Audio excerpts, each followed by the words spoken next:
The way it goes sometimes, bounce back for the 5K. Ultimately, I'm on the team, which is good, but man, I wanted that win and didn't really feel the pop in my legs when I went, so I was kind of muscling it out and hoping I could out-muscle the other guys. And yeah, even with 100 to go, I thought I had Nico, but went for it and just didn't have the legs in the last 100. Nico ran a really strong last 100.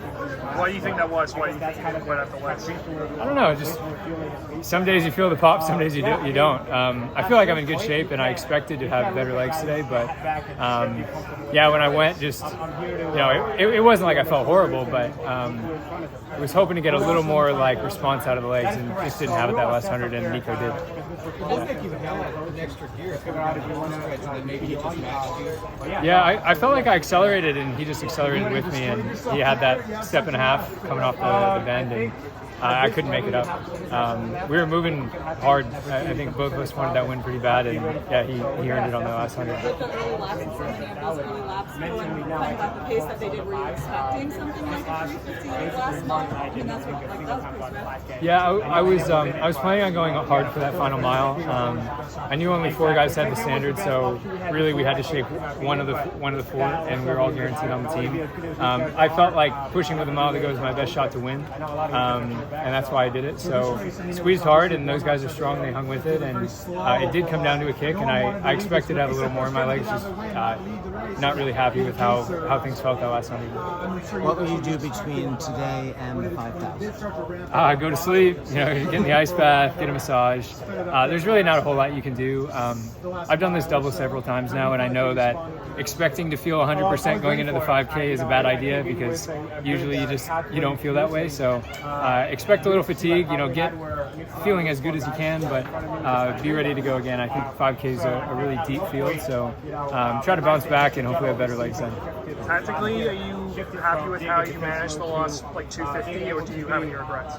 No, I don't have any regrets on the tactics. I felt like whole race I was on the rail. I moved when I wanted to, and I was in it with 100 to go, which is where you want to be in striking distance. And if I had good legs, I felt like I should have been able to make up that little gap that Nico had on me.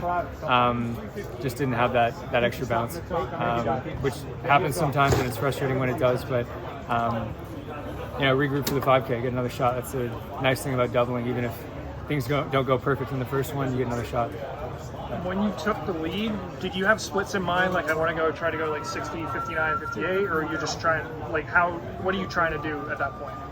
It wasn't so much splits, it was just a hard squeeze. I've made that move before, or a similar move before, from anywhere from 800 out to 2K out.